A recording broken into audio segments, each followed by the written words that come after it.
Yep. Okay, it's recording. Good evening, Glenn. G'day, Gav. Yeah, so one of the topics I Yeah. thought might be worth discussing was the measure of a virus as a heading or as a topic. I was on the Beyond the Imaginary Curve briefly last night, and I did allude to the fact that how do you measure viruses, and what is it, the exact quantification of a virus, and that generally speaking, from my point of view at least, the idea that how should I say, certain samples of data is the only thing that you use to quantify or measure a virus seems to me to be not enough to actually have a common understanding of what a virus is. So I experience colds and flus and all kinds of things. You do. Lots of people do in different environments, different circumstances, different ages, different health, right? And that surely if you Yep. want to have a clarity about a virus and the quantification of it or the measurement of it, then you need to take much broader, I don't know, input information from all kinds of sources. You need to really study it in all of its systems and all of its, how should I say, different states to be able to fully understand it. And that from what I can see at the moment, I certainly don't understand how they measure a virus. And for me, it would seem to be more of a visible or a mental object that's trying to be quantified, right? Rather than something absolutely objectively physical. So, but to be honest, the information or one of the things that comes away with that question, if a so-called virus or infectious agent is just a mental object or a visible object which we're quantifying falsely, then the question also then comes, well, what is the cause then of infection, at least viral infection? I think we all know bacterial infection is a real thing, and that's where hygiene kicks in, where you have to be hygienic. And with a virus, there seems to me to be, at least from my understanding, a lack of, well, for me, understanding, well, how is a virus quantified and what really is the difference between these two things? And is it real Oh, science that they're even the doing? definition of a virus. Sorry? Say again? Is it real science that they're doing? If real In science my way of is, thinking, definitely not. yeah, and I know you had some, well, I mean, let's have your idea, because I just gave a kind of brief summary, and I said, well, you're the, Well, when you talk about measuring a virus, what are you talking about? I don't really, you mean describing? no, I really am talking about quantifying it now physically as a substance, as a thing, right? How do Well, you? you can't do that until you define it and actually find it. Exactly. Well, I think that's getting to the point of the problem, right? You've got to be able to demonstrate it if it's real. I mean, absolutely. Quod erat demonstrandum. There definitely needs to be some way of actually practically showing that this thing does exist. But my understanding is that it's apparently so small as to be, invisible to a microscope even, and that then it's postulated that there must be then something so small that's unseen, and that's an infectious agent, a pathogen of some sort, an incredibly small one. Right. That's the current theory, right? I mean, as far as I know, it's not actually, that's an old theory, really, isn't it? That it was, that's how they first started off describing a virus, was something that was infectious but was too small to be seen. Yeah. You could only tell it was there by its effects. Yeah, exactly. And then you can have a bunch of effects, and you can then make up as many causes as you like. So in a way, all a virus is a postulated cause for effects. another hypothesis for a phenomenon. That's right. And hold on, I'll maybe just share this Wikipedia entry just so that people can see this. I'm just looking at the Wikipedia of virus and looking at the section history. Can you see that? It hasn't appeared yet. I've got a message saying your internet connection is unstable. At least it's not saying I am unstable. Well, how could it possibly know that? You see it now? I mean, a classic example, if you want to see a classic example of how the effect is what is used to quantify or measure a virus, go and look at the tests that were formulated to test for HIV. None of those tests, and I know of two in particular, I think there might have been other tests developed since, but the two original tests did not actually go and measure quantities of a microbe. They didn't go and look for some sort of microbe that was responsible for causing what was in the end called AIDS. The tests actually tested for what they claimed were the effects of such a virus being in the bloodstream or in the body. They counted T cells. You know, a T cell count test was the first one, I think. And which is your body's immune system response to certain things, right? Yeah. The number of T cells depends on what your body's dealing with at that time, and that can change hourly. You know, you can go in and have a HIV test in the morning when they were doing that, using that test in particular. You could go in at 10 o'clock in the morning and have a T cell count done and be told that you were definitely had HIV. You were definitely infected with HIV, and you were therefore going to get AIDS. Then you could go in at 4 o'clock in the afternoon, have the test again, and the T cell count would be lower than the threshold that made them decide that you were HIV positive.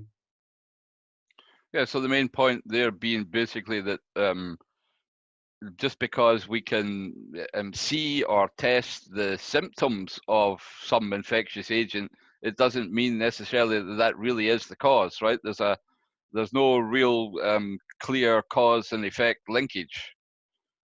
Well, you don't even need to mention infectious agent, because in most cases they are, I mean, just look at nearly every pandemic that they've come up with in the last few years.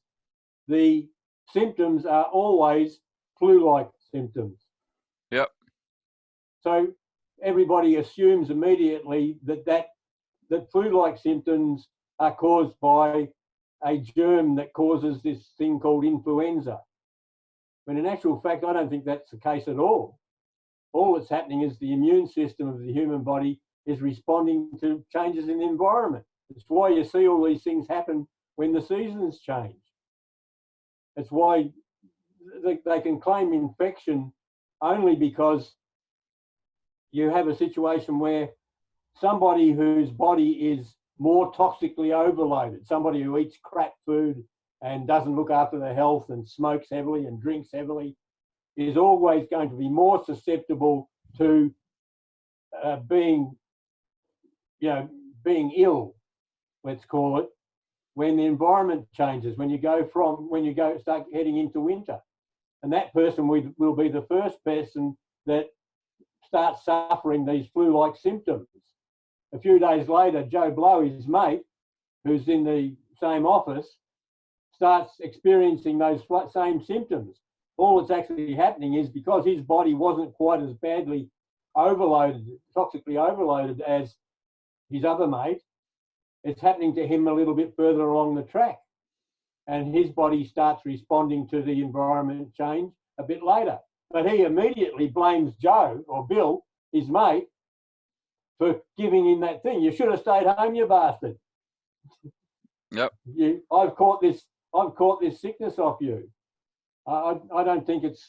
I think this whole story of infection, in terms of viruses, is doubtful, very doubtful. In the case of bacteria, I've got no question, no argument. I'm convinced that bacterial infection is definitely something that occurs. Viral infection, I'm almost convinced, is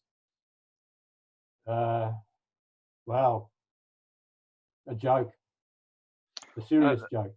And just to make sure people are not misunderstanding what we're saying, I think it's well known for everybody that having good hygiene is a way of stopping the spread of various infections, right? Especially the bacterial ones. Oh, definitely.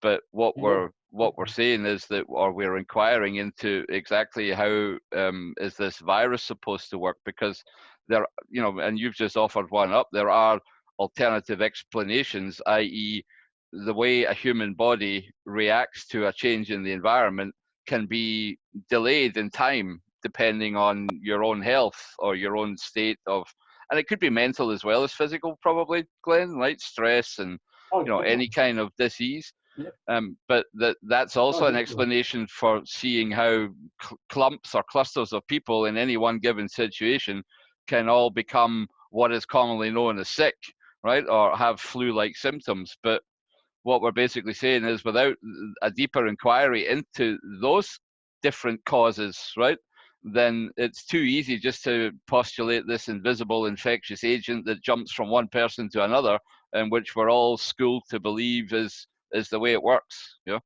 So. Yeah, I probably shouldn't be making any definite claims, and I don't think I really am. I'm basically saying I have serious questions about what I've been told and what's going on. I have serious questions. I lost a brother to so-called AIDS, and I saw the whole process. And when that was happening, I didn't know hadn't read and heard what I have now, which has made me think more seriously about what actually happened.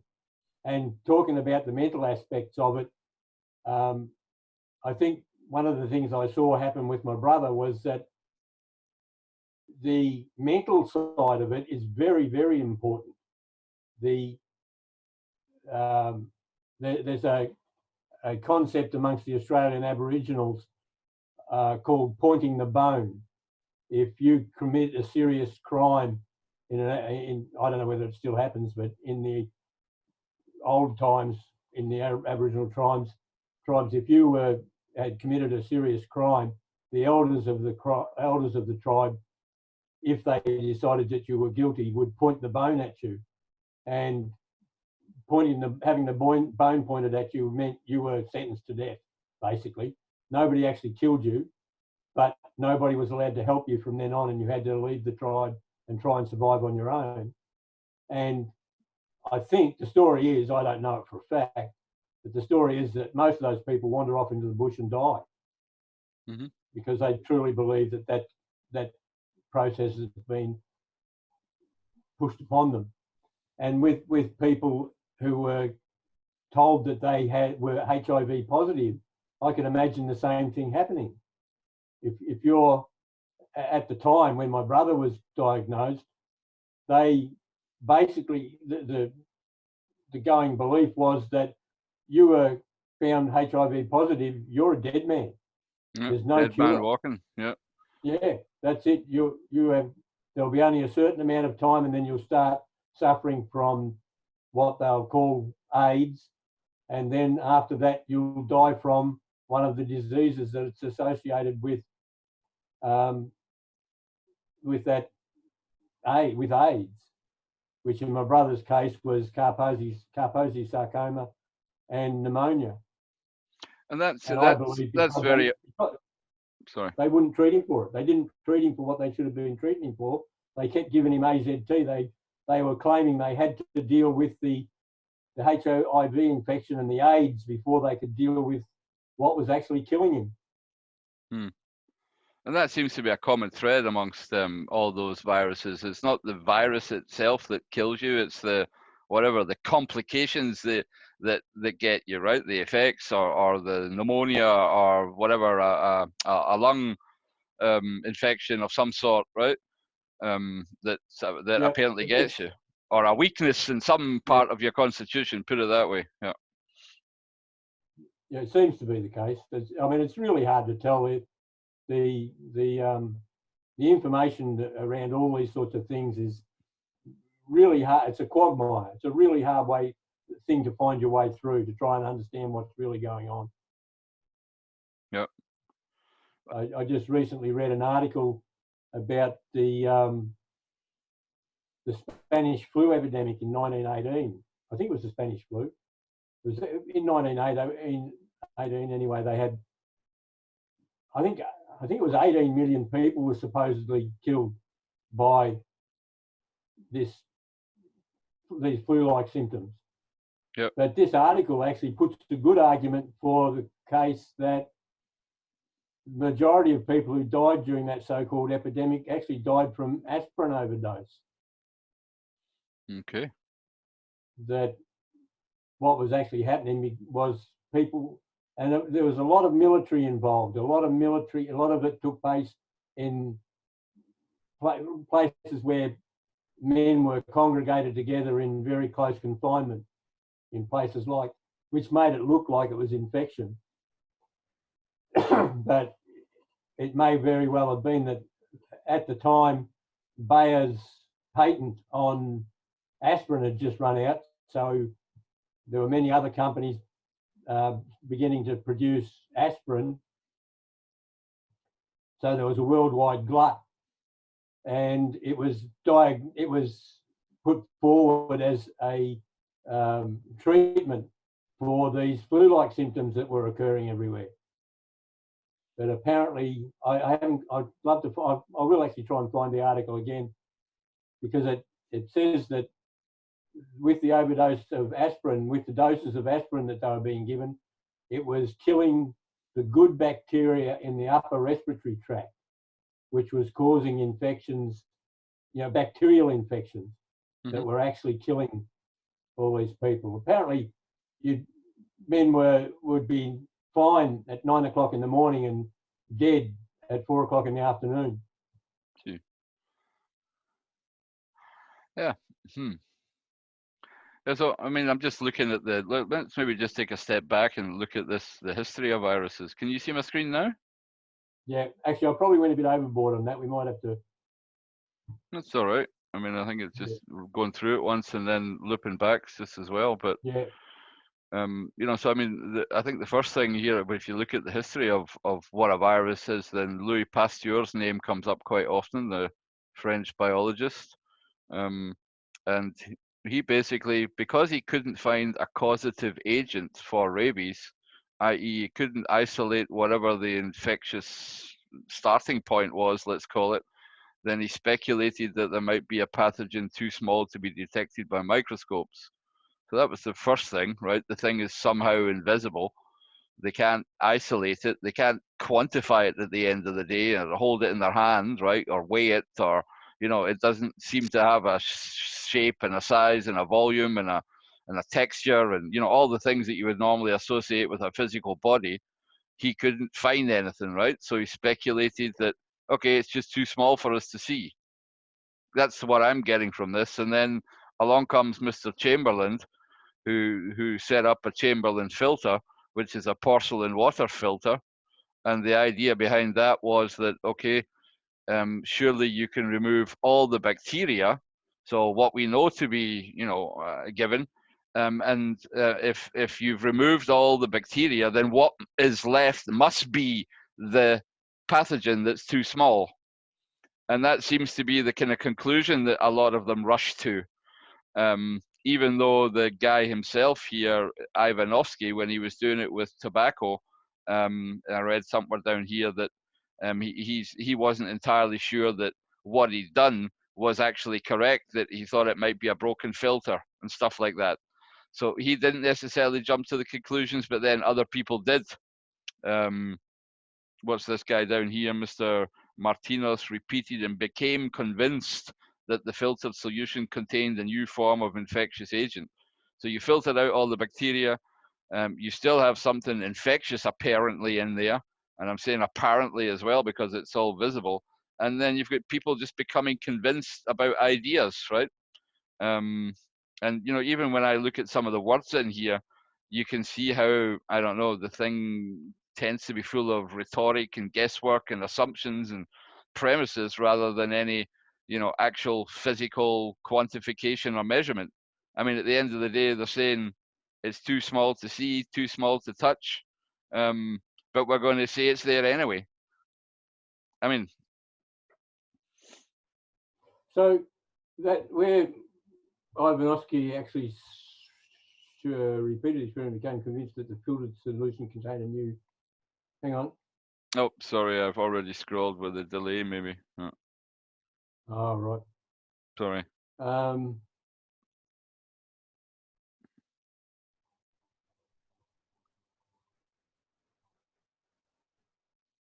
It was where they were talking about where somebody was saying that, oh, hang on, yeah, infectious even after filtration to remove bacteria. Ivanovsky suggested the infection might be caused by a toxin produced by bacteria, did not pursue the idea. So as a toxin, what was the toxin made up of? Did it have particles? Good The reason question. I'm asking the question is because if they were going to say, okay, the tobacco mosaic virus, crust leaf extract remained infectious. So did they go back and spray some of that stuff onto another plant? And did that plant then develop the disease? I'd want to know that. Me too. There's too many things in here that, you know, I mean, yeah, the study became known as the tobacco mosaic virus. So crushed leaf extracts from infected tobacco plants remained infectious even after filtration. So what do they mean by remaining infectious? Yeah. I mean, if they think that they've removed all the bacteria through the porcelain water filter, then and now they're postulating that there's a small and infectious agent still in there. But this remained infectious. You know, does remained infectious just means we continued to see the symptoms, right? Is that what they're saying? Well, yeah. Well, and then what's the difference between a toxin and a virus? Yep.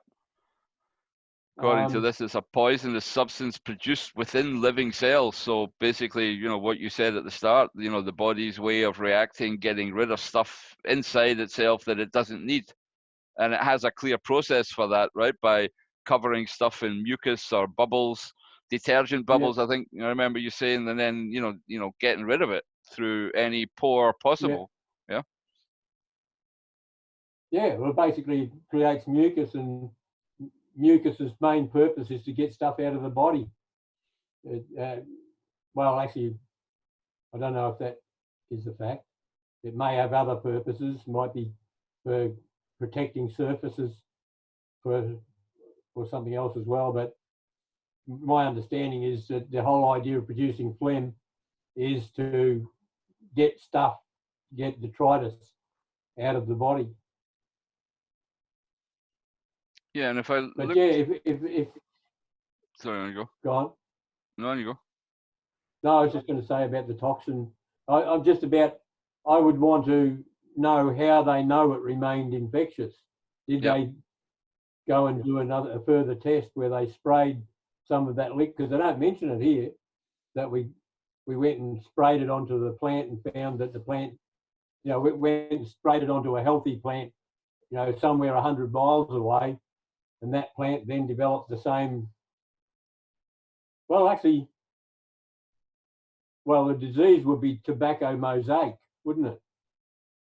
Yep. The virus would just be the agent for creating tobacco mosaic, which is probably just some malformation of the leaves or something.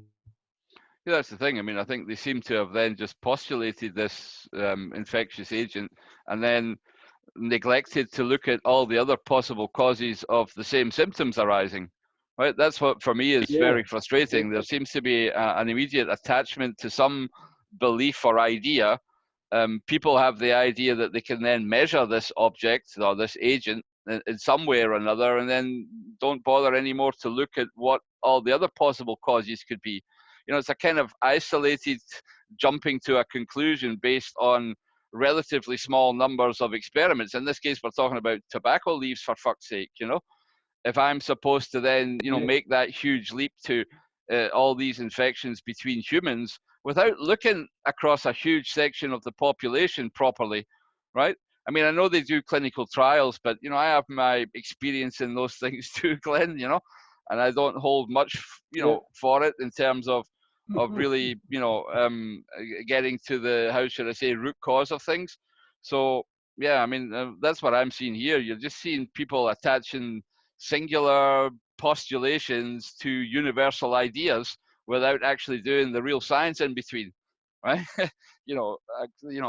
Well, I think that without even asking really obvious questions. Yeah. You know, like go and ask a doctor whether a virus is a living organism.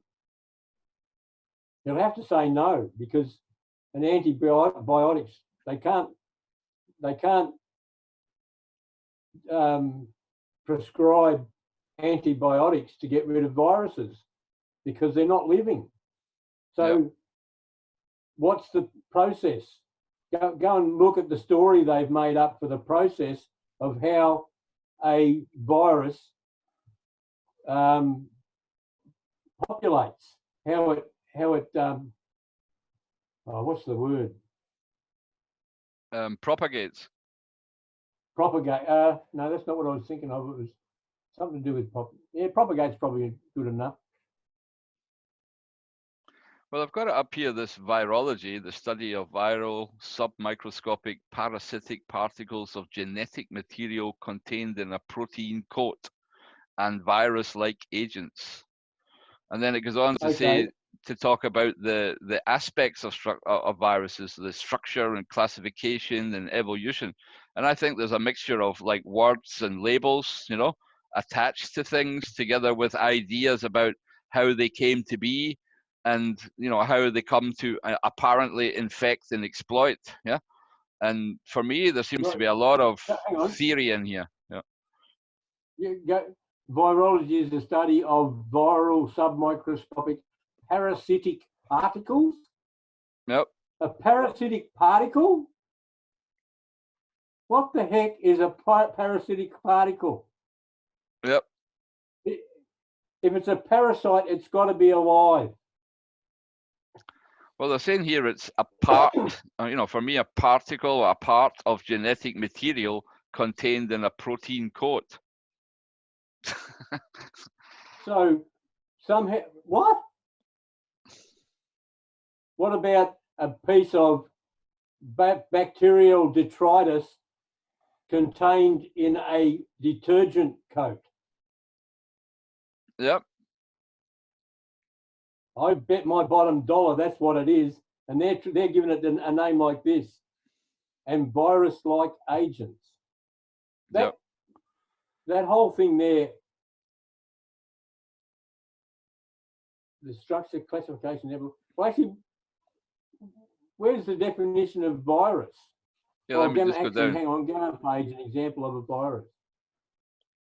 Okay, which one is it? The long, skinny one or the round one? Yeah, I mean, again, these are just visible images that were being shown, right? And told to believe that these wee wormy blobs and whatever are actually, you know, really small and wiggling about. And, you know, if you were to completely follow this whole idea of viruses, then these things can jump through the air, right? Can live in all kinds of places and get transported or propagate from one organism to another. Well, and that's what we're being told, right? Live. Sorry? Yeah. You just said the word live. They can live in all these places. They don't live. They're not alive. A Well, I mean, if they're not virus is alive, not, what are they supposed to be? Just, genetic coding that jumps from one place to another and then recodes whatever your cells to become infectious? What is it they're actually saying? well, I think with the explanation when they were talking about the HIV virus was that it was a retrovirus. And we'd have to probably look up what retrovirus is to go any further in that, because, well, even what have we got here? Major branch of viruses range in size from about 30 nanometers to 450, which means that most of them cannot be seen with light microscopes. The shape and structure of viruses has been studied by electron microscopy. And I've seen interviews with electron microscopic, the guys that Microscopists. drive the machine. Yeah. The guys that drive the machine, and they actually claim they've never seen a virus. They've only, Well, I mean, here you see this virus classification. So they classify them according to the host cell they infect. So animals, right? Okay, so that doesn't really tell us much. They appear everywhere.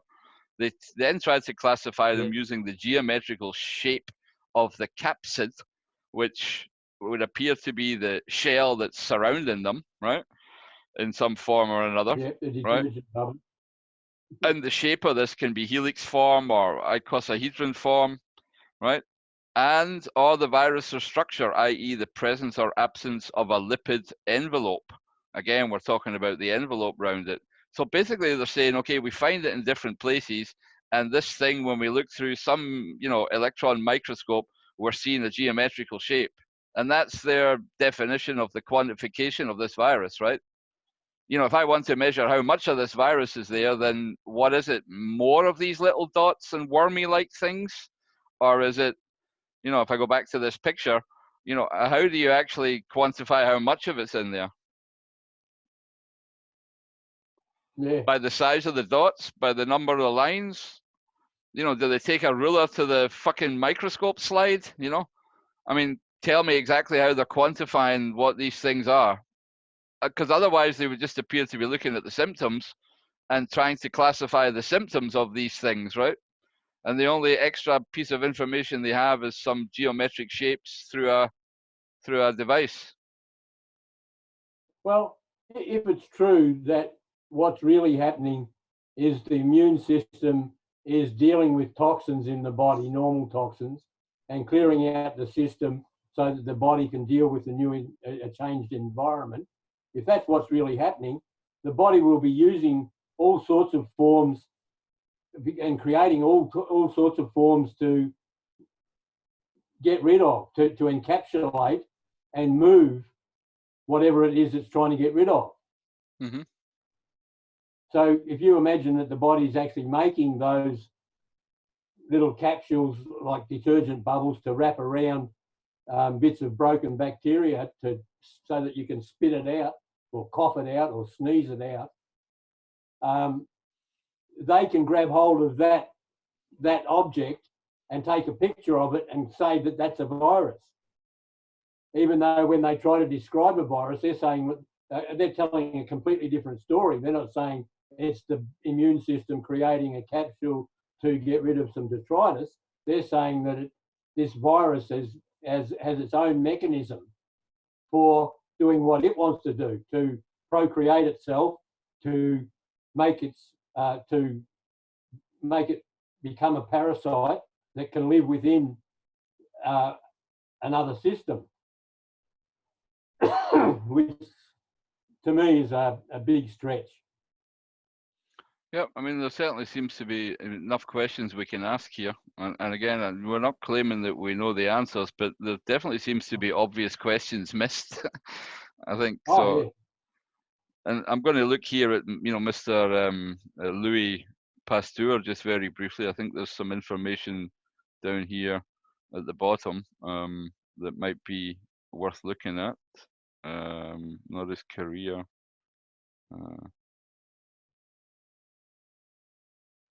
Sorry, I'm just flicking through this page because there was something that I thought.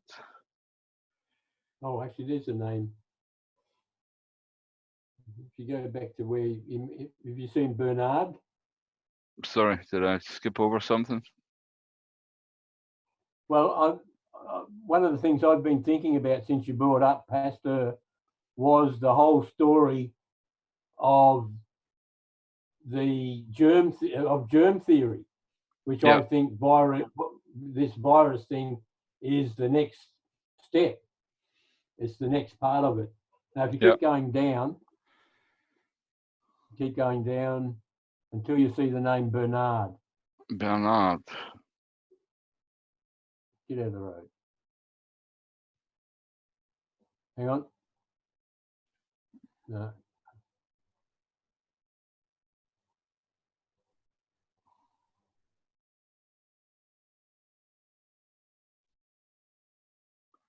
Did I miss it? I think we might have. Yeah, it looks like we might have gone past it. Strange. Or was it on the other? It was one of those. It was in blue writing. Or was it on the other page? No, it was on this page.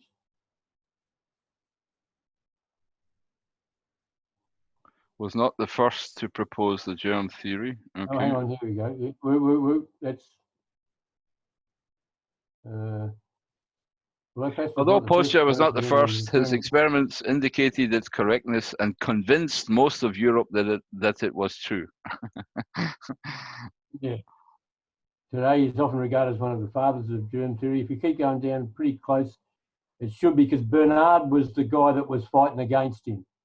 He was the one that was, I think, at the head of the group of whatever you call them, researchers that claimed that germ theory was not correct. Now we were getting into his education and early life, so. Yeah. It seems like it's gone away, but I definitely saw the name there before. You can't do a search on the page, can you? I can, hold on. If I do Bernard. Yeah, B-E-R, yeah, Claude Bernard. Okay, yeah.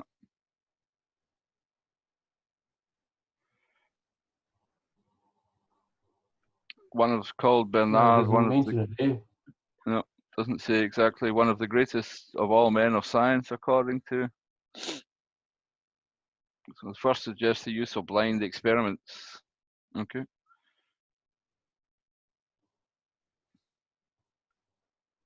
Actually, I thought he was probably. I remember Bernard was a name I thought was, there was a big discussion. Actually, if I'll just go and have a quick look here myself. The other thing I quite liked was one of the phrases, or what I quite liked is not the right sentence to use here, but was a phrase first used to describe a virus was contagium vivum fluidum, a contagious living fluid, and underlined its ability to slip through the finest mesh filters then available, giving it almost liquid properties. And then this guy Martinus became convinced that the virus had a liquid nature. Ivanovsky discovered the cause could pass through Chamberlain's porcelain filter. He noted these findings, but felt that they could only have resulted from a cracked filter. It was left to Viajanik to put forward the idea that the pathogen was small enough to pass through the filter routinely used to trap bacteria. The Ivanovsky irked that Bjerrenik had not cited him, recreated the experimental setup, and demonstrated that particles of ink were small enough to pass through the filter, thus leaving the particulate or fluid nature of the pathogen unresolved. And only the invention of the electron microscope led to the first images in 1935. And by the second half of the 1900s resulted in the discovery of more than 2,000 virus species. Yep. That's when the floodgates open for lots of invisible pathogens.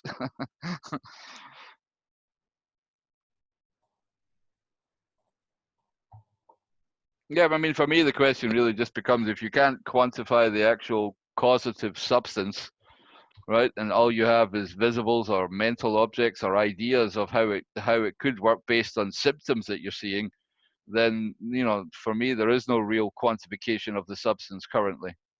It's, you know, ideas fortified by, how should I say, conclusions, jumping to conclusions based on lots of symptomic effects, but not really what the cause is.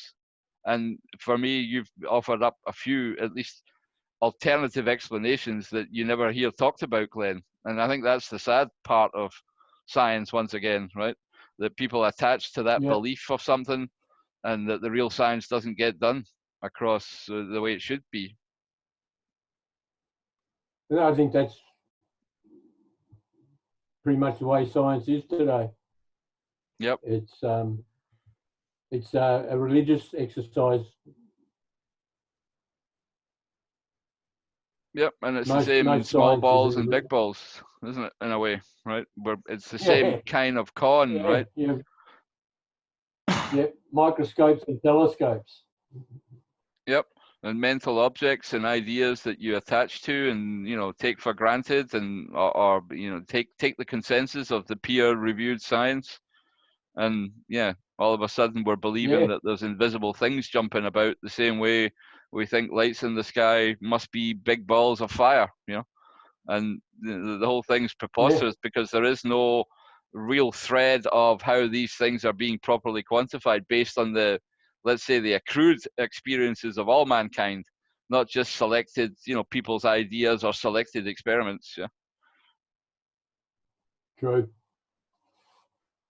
Yeah, when you first started talking about, yeah, when you first started talking about measuring viruses, I wasn't quite sure what you meant, but I do understand now. Well, I mean, if we go back to the definition of quantity and ratio, and, you know, what is it that measure is all about, then, you know, if always they're looking at their visible measurements, whether it's X-ray or electron spectroscopy, right? It's all the same scientific theory that's behind that, right? Of the way light's supposed to behave, the way these, you know, whatever it is that's showing up on the pictures is then interpreted to mean something that, you know, it has a bias in the original theory that somebody proposed, right? Because again, you can always build an instrument to measure something. It always has a purpose, and that purpose has to be attached to the original postulation. Let's say, if I postulate these things and I go away and make an instrument that tries to prove that I'm right, and again, that all just seems to be very very flaky science without looking at all the other possibilities, right? Definitely.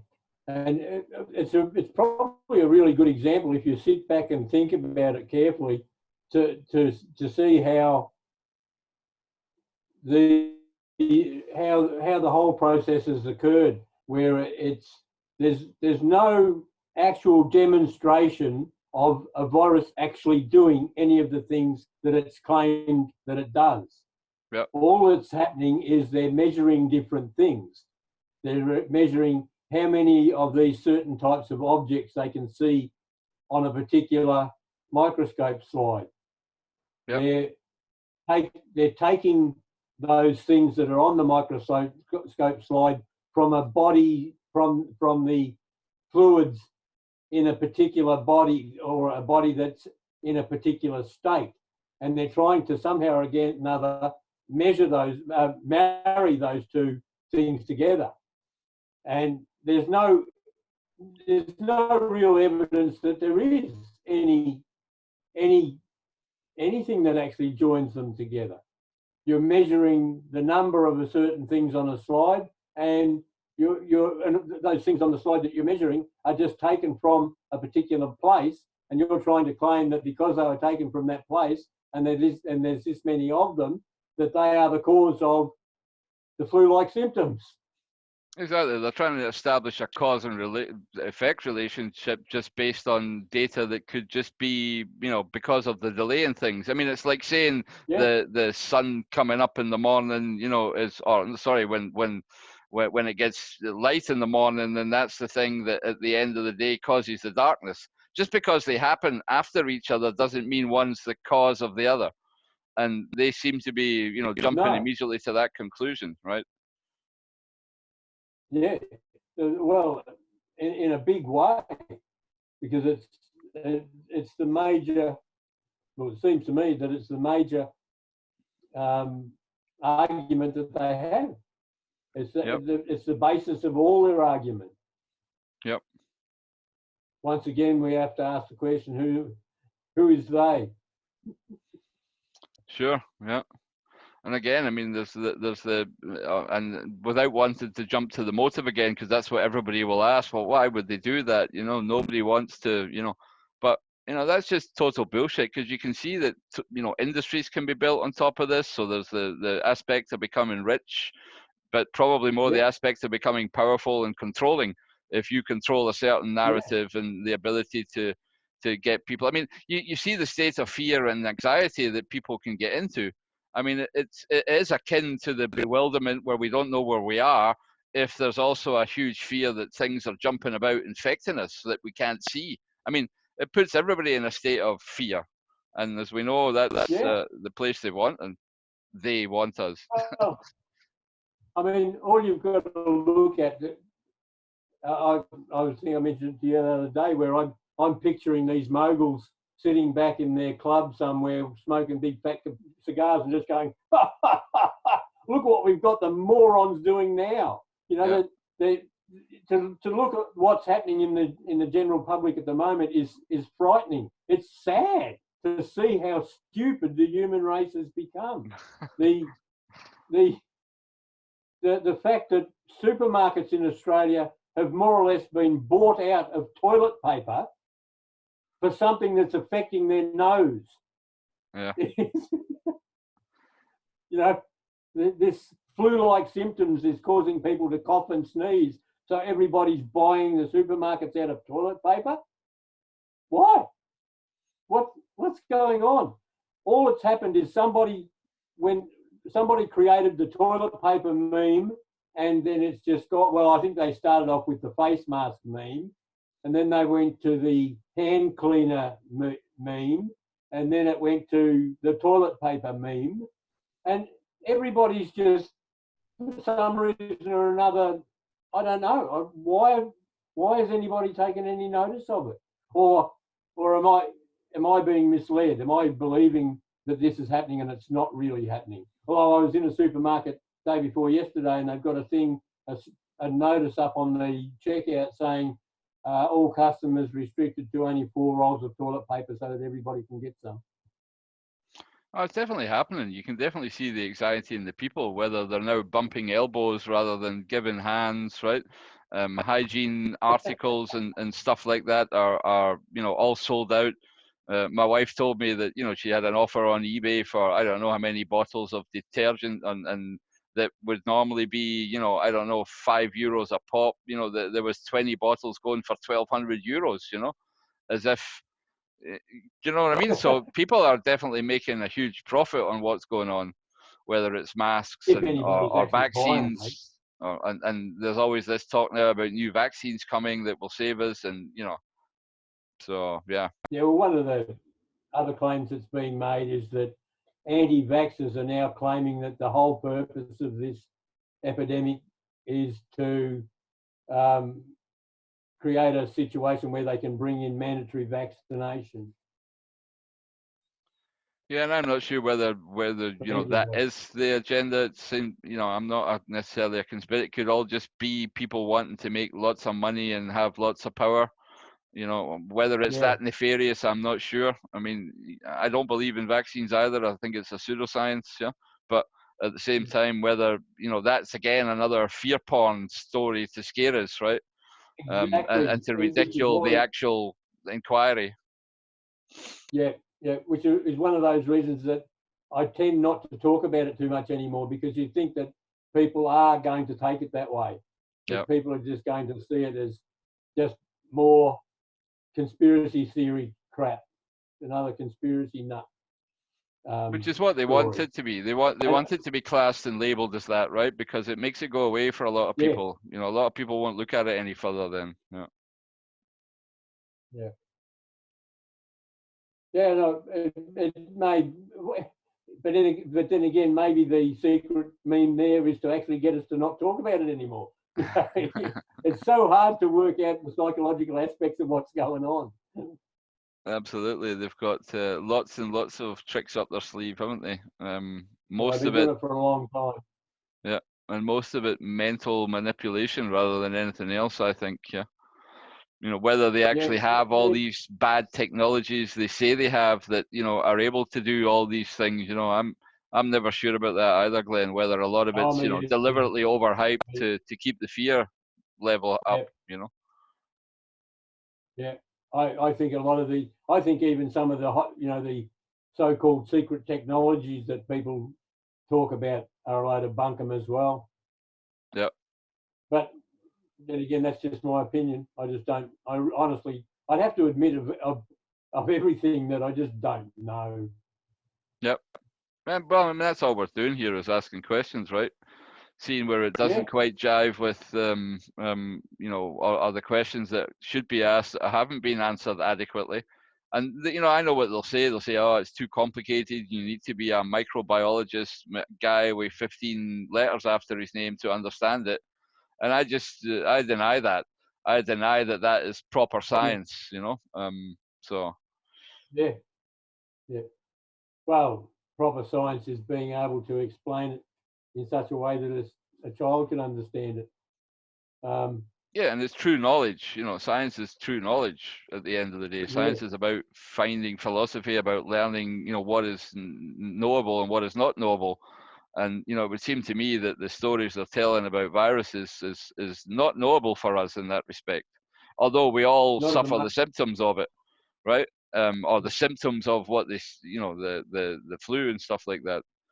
So. Well, the fact of the matter is, since I became a vegetarian and drank a lot of water, just made some very simple changes to the way I live my life, I have not suffered flu-like symptoms in 30 years.